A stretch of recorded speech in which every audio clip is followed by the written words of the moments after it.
नमस्कार, बहुत स्वागत है आपका जी पंजाब हरियाणा हिमाचल पर। मैं हूं आपके साथ ज्योति ठाकुर और बुलेटिन की शुरुआत करेंगे इस वक्त की बड़ी खबर के साथ। मुख्यमंत्री मनोहर लाल के करनाल स्थित आवास के बाहर शुक्रवार देर रात को पथराव करने वाले 2 आरोपियों को पुलिस ने पकड़ लिया है।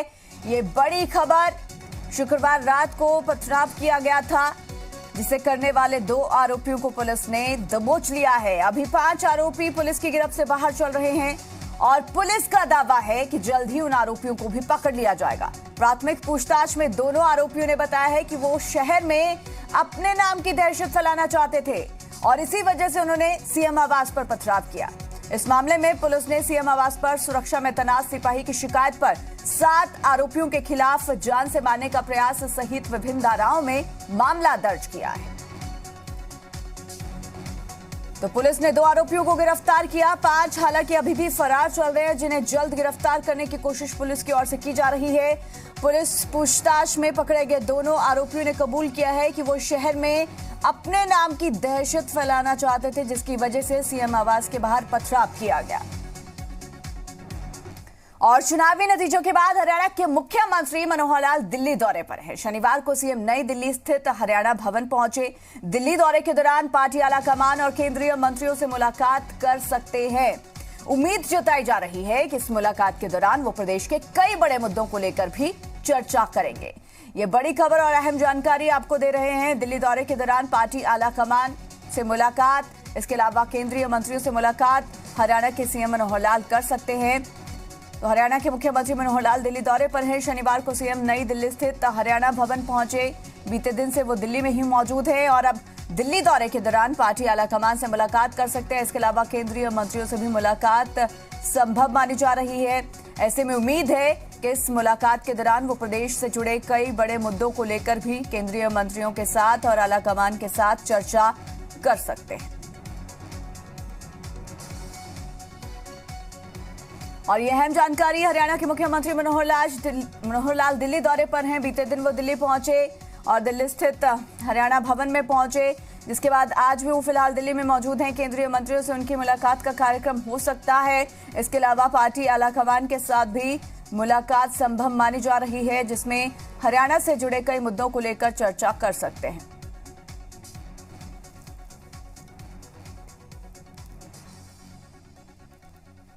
चुनावी नतीजों के बाद दिल्ली पहुंचे हैं मुख्यमंत्री मनोहर लाल और दिल्ली दौरे पर हरियाणा के सीएम मनोहर लाल आज भी दिल्ली में ही मौजूद हैं। उधर हरियाणा बीजेपी के अध्यक्ष ओपी धनखड़ भी दिल्ली दौरे पर हैं, जहां उन्होंने पार्टी के राष्ट्रीय अध्यक्ष जेपी नड्डा से मुलाकात की। ये मुलाकात जेपी नड्डा के आवास पर हुई। बैठक के दौरान निकाय चुनाव और संगठन से जुड़े मसलों पर चर्चा की गई। और हरियाणा के मुख्यमंत्री मनोहर लाल गुरुग्राम पहुंचे, जहां दमदमा झील पर उन्होंने सेंटर फॉर एडवेंचर टूरिज्म की आधारशिला रखी। तो वहीं एरो स्पोर्ट्स कार्निवाल का भी उद्घाटन किया गया। इस दौरान मुख्यमंत्री मनोहर लाल ने कहा कि सेंटर बनने के बाद आसपास के गांव के लोगों को आर्थिक फायदा होगा।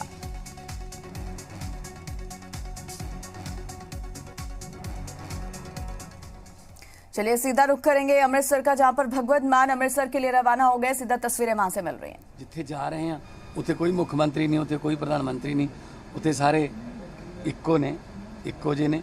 सो एक नवाणे बंदे के तौर पर मैं जा रहा तो यही अरदास करूँगा कि परमात्मा सानू बल बख्शे, समत बख्शे।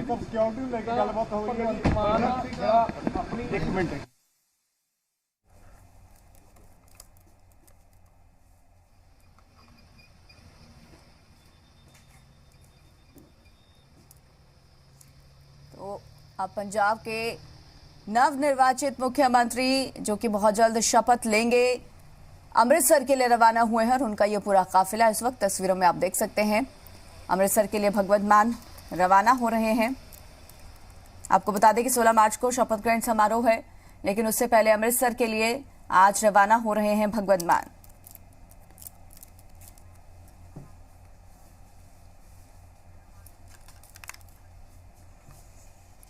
और चलिए आगे बढ़ेंगे, अगली खबर का रुख करेंगे, जहां हिसार में उत्तरी क्षेत्र कृषि मशीनरी प्रशिक्षण और परीक्षण संस्थान में 10वां कृषि दर्शन किसान मेला शुरू हो गया है। मेले की शुरुआत हरियाणा के कृषि मंत्री जेपी दलाल ने की। मेले में देश विदेश से लगभग 210 कंपनियां शामिल हो रही हैं, तो वहीं लाखों की संख्या में किसानों की मेले में आने की संभावना है। हरियाणा के कृषि मंत्री जेपी दलाल ने कहा कि आज कृषि केवल अनाज पैदा करने के लिए नहीं रह गई, किसानों को इससे आगे बढ़ने की जरूरत है। उन्होंने कहा कि बजट में किसानों के लिए सरकार ने काफी राहत दी है। इसके अलावा खराब फसलों का मुआवजा भी किसानों को दिया गया है। कृषि मंत्री जेपी दलाल ने किसान फसलों का विविधीकरण करने की अपील की। सैनिकों को आगे बढ़ने से रोका।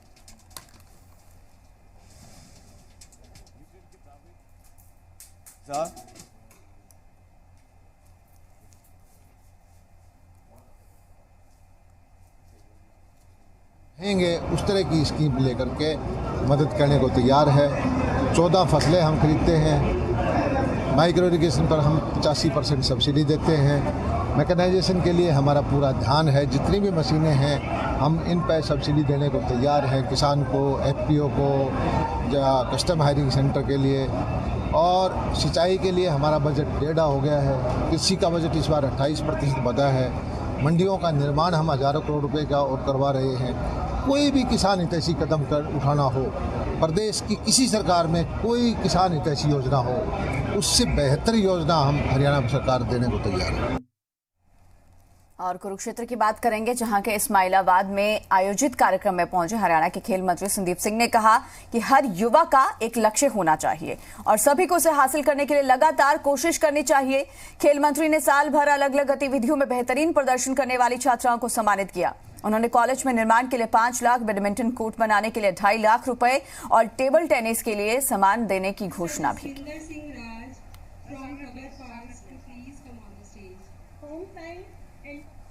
और इस बड़ी खबर का रुख करेंगे। कांग्रेस में हार के बाद एक बार फिर से कलह शुरू हो चुकी है। पूर्व मंत्री और झज्जर से कांग्रेस विधायक गीता भुक्कल ने कांग्रेस हाईकमान को सलाह दी है कि मजबूत नेता हमारा राष्ट्रीय अध्यक्ष हो, साथ ही हमारा प्रदेश अध्यक्ष भी मजबूत नेता हो।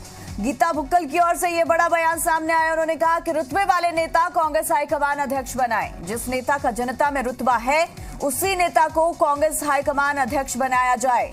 कांग्रेस को बहुत ज्यादा आत्ममंथन करने की जरूरत है। आज हमें सोचना पड़ेगा कि हर राज्य के चुनाव में अच्छी परफॉर्मेंस क्यों नहीं दे पा रहे। यहां पर आपको बता दें कि गीता भुक्कल की 2 टूक सामने आई है। कांग्रेस हाईकमान से लेकर निचले स्तर तक आत्ममंथन करने की जरूरत है। देखिए, कांग्रेस पार्टी को आत्ममंथन करने की बहुत ज्यादा आवश्यकता है। आज हमें सोचना पड़ेगा कि क्या कारण है कि लगातार हम लोगों हर राज्य में हमारा परफॉर्मेंस अच्छे होने की बजाय बिगड़ रहा है। सबसे ज़रूरी है कि कांग्रेस हाईकमांड से लेकर निचले स्तर तक बहुत ज़रूरी है इस बात का हम लोग मंथन भी करें और गलत को गलत और सही को कहकर पार्टी को मजबूती से काम हमारी पार्टी जो है मजबूती के साथ आए। आज हम लोग ये चाहते हैं कांग्रेस पार्टी उभर कर आए। तो गीता भुक्कल की ओर से अब सीधा कांग्रेस हाईकमान पर यह सवाल उठाया गया। उन्होंने कहा कि अब पार्टी नेतृत्व को बदलने की जरूरत है।